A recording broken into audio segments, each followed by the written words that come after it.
ఇన్ని డిగ్రీలు ఉన్నాయి కదా, మరి ఎలా ఎందుకు అయిపోయావు? లంచం అదే నువ్వు ఇందాక స్వేచ్ఛ అని చెప్పు చూడు, దానికి నేను చెప్తున్నాను. ఇప్పుడు నేను ఒక అనాథగా చదువుకున్నాను. అనాథగా చదువుకుని చాలా చదువును, కానీ జాబ్కి వెళ్తుంది ప్రతి దానికి లంచరా. నాలో చాలా టాలెంట్ ఉంది కానీ దాని బయటికి తీలేకపోయిండ్రా. ప్రతి దానికి లంచం. అందుకే నా జీవితం ఇలాగైంది. ఈ లోకంలో నిజమైన మనకి స్వేచ్ఛ ఉండాలంటే మనుషుల్లో ఉన్న స్వార్థం పోవాలి తమ్ముడు. తర్వాత మనకు నిజమైన స్వేచ్ఛ, ఒకరు పట్ట ఒకరు ప్రేమ కలిగి ఉండాలి తమ్ముడు. ఇదే నిజమైన స్వేచ్ఛ. నేను ఒప్పుకునే కదా, నాలాగే ఇలాగ పేద కుటుంబంలో జన్మించే ప్రతి ఊడు చదువులు చదువుతున్నారు, ప్రతి దానికి లంచం అవడం వల్ల నాకులాగా చాలా మంది వెనకబడిపోతున్నారు యువకులు. ఇది మారాలి తమ్ముడు. ఎవరో తమ్ముడు ఫోన్ తీసుకోరా. థ్యాంక్స్ అన్నయ్య.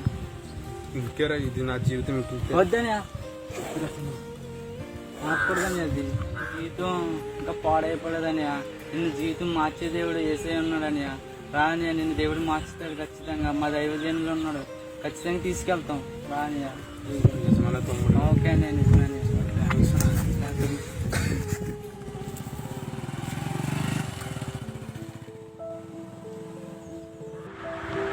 ప్రియమైన యవ్వన జనాంగమా, ఈరోజు స్వాతంత్ర దినోత్సవం జరుపుకున్న మనం అనేక విషయాలు నేర్చుకుంటూ ఉంటాం. ఈరోజు చాలామంది బానిసత్వంలో వారి జీవితాన్ని పాడు చేసుకుంటూ ఉన్నారు. ఒక వ్యక్తి ఏ విధంగా బానిసత్వంలో వెళ్ళిపోతున్నాడు, ఏ వ్యక్తి మీద ఈరోజు స్వతంత్రత లేదు అనే విషయం మనం నేర్చుకోబోతున్నాం. ఈరోజు ఒక వ్యక్తి ఉన్న బానిసత్వం గురించి మనం మాట్లాడుకోబోతున్నాం. చదువు ఉండొచ్చు, అందం ఉండొచ్చు, తెలివితేటలు ఉండొచ్చు, మన జీవితంలో ఎన్నో ఉండొచ్చు. కానీ ఈ రోజుల్లో చాలామంది వేట్లకి బానిసత్తుగా అయిపోయాడంటే త్రాగుడికి, వ్యభిచారానికి, ఈ లోక సంబంధమైన వ్యర్థమైన ఆచారాలకి ఈ రోజుల్లో మనిషి బలహీనుడైపోయాడు. ఈ రోజుల్లో ప్రజలు మనం చూస్తున్నప్పుడు కోరియోగ్రఫీకి, విచిత్రమైన సంఘటనలకి ఈ రోజుల్లో మనిషి మరి బానిసత్వం అయిపోవడమే కాదు, వారి జీవితాన్ని వ్యర్థంగా గడుపుకుంటూ ఉంటున్నారు. కాబట్టి ఈరోజు దేవుడు మాట్లాడుతుంది ఏంటంటే, మీ ఆత్మీయ జీవితాల్లో మీరు నిజమైన స్వతంత్రం పొందుకోవాలంటే మీ ఆత్మ విడిపించబడాలి. మీ ఆత్మ పాపం నుంచి, దుర్వ్యసనాల నుంచి, దురలవాట్ల నుంచి విడిపించబడాలని 2000 సంవత్సరాల క్రితము యేసుక్రీస్తు వారి లోకానికి వచ్చి మన కొరకు రక్తము కార్చి ప్రాణం పెట్టి ఆయన తిరిగి లేచారు. ఎవరైతే ఆయన రక్తం ఈరోజు ఎవరైతే యేసుక్రీస్తు వారు ఇచ్చే రక్షణను పొందుకుంటారో, ఆయన ఇచ్చే రక్షణను స్వీకరించి యేసయ్య నా పాపాన్ని క్షమించిన ఎవరైతే అంగీకరిస్తారో వారి మీదకి పరిశుద్ధాత్మను వెలుగు వారి మీదకి తాకపోతారు. దేవుడు ఖచ్చితంగా మీ జీవితాన్ని మార్చి పాపమనే బానిసత్వం నుంచి మిమ్మల్ని విడిపించి దేవుడు మిమ్మల్ని నిజ స్వతంత్రులుగా దేవుడు చేర్చబోతున్నాడు. మనం ఎప్పుడైతే పాప బానిసత్వం నుంచి విడిపించబడతాం అప్పుడే మన ఆత్మకు స్వతంత్రం ఉంటుంది. లేని పక్షంలో మనకి ఏం జరుగుతుందో తెలుసా? మన ఆత్మ నిత్య నరకాగ్నిలోనికి యుగాలు మరి అగ్నిలో కాలిపోతూ ఉంటుంది. అక్కడ అగ్ని ఆరదు, పురుగు చావదు. కాబట్టి ఈ వర్తమానం ఉంటున్న ప్రియ యవ్వన బిడ్డలారా, నిజమైన స్వతంత్రం ద్వారా మీ ఆత్మను రక్షించుకోవాల్సిందిగా ప్రభుపేట తెలియజేస్తారు.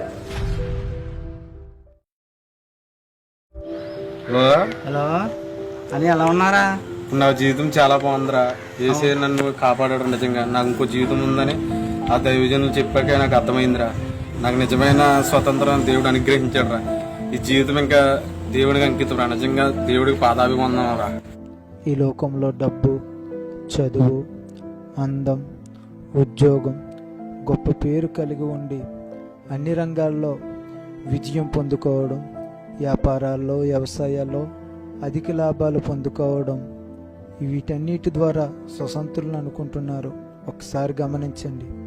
ఇవన్నీ కలిగి ఉండి మీరు పాపంలో జీవిస్తున్నట్టే మీకు నిజమైన స్వతంత్రం లేదని గమనించండి. నిజమైన స్వతంత్రం ఆత్మకు సంబంధించినది. ఒకడు లోకమంతా సంపాదించి వాని ఆత్మను నరకములో పడవేసుకుంటే వానికి ఏమి ప్రయోజనము? కాబట్టి ఆత్మకు స్వతంత్రం కావాలి అంటే ఆత్మ స్వతంత్రానికి మనము దేవుని యొద్దకు రావాలి.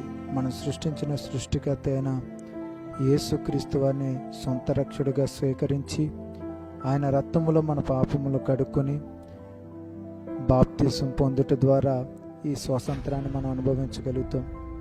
అనేక మంది ఈ రోజుల్లో రక్షణ పొందుకుని కూడా మరలా పాపం అనే దాస్యం అనే కాడి కిందకి వారు వెళ్ళిపోయి విడిచిపెట్టిన పాపములు పదే పదే చేస్తూ ప్రభుకు దూరస్తులుగా జీవిస్తున్నారు. ఈ షార్ట్ ఫిలిం యొక్క ముఖ్య ఉద్దేశం ఆత్మ స్వతంత్రత లేని వారు నిజమైన ఆత్మ స్వతంత్రత వారు పొందుకుని నరకం నుంచి వారి ఆత్మను తప్పించబడి నిత్యరాజ్యానికి వెళ్ళాలని, అలాగే రక్షణ పొందుకుని మరలా దాస్యం అనే కాడి కిందకి వెళ్ళిపోయిన వారు మరలా యేసుక్రీస్తు వారు ఇచ్చే కృపను పొందుకోవాలని మరి ఈ షార్ట్ ఫిల్మ్ ముఖ్య ఉద్దేశం. కాబట్టి ఈ షార్ట్ ఫిల్మ్ని మంచి మనసుతో స్వీకరించి మరి ఈ షార్ట్ ఫిల్మ్లోని ముఖ్య ఉద్దేశాన్ని మీరు అందుకుని మరి అటువంటి విధంగా మీ జీవితాలు మారాలనేదే మా యొక్క తపన, మా యొక్క తృష్ణ. ఈ ఉద్దేశం కొరకే ఈ షార్ట్ ఫిల్మ్ చేయడం జరిగింది. మరి ఈ షార్ట్ ఫిల్మ్ మీకు దీవెనకరంగా ఉంటే అనేక మందికి షేర్ చేయండి, మా ఛానల్ సబ్స్క్రైబ్ చేయండి, ఈ పరిచర్లో పాలు భాగస్తులు కండి. ప్రభువు అట్టి దీవెనలు మీకు, మీ కుటుంబాలకును దేవుడి దయచేయనుగాక. ఆమేన్, ఆమేన్.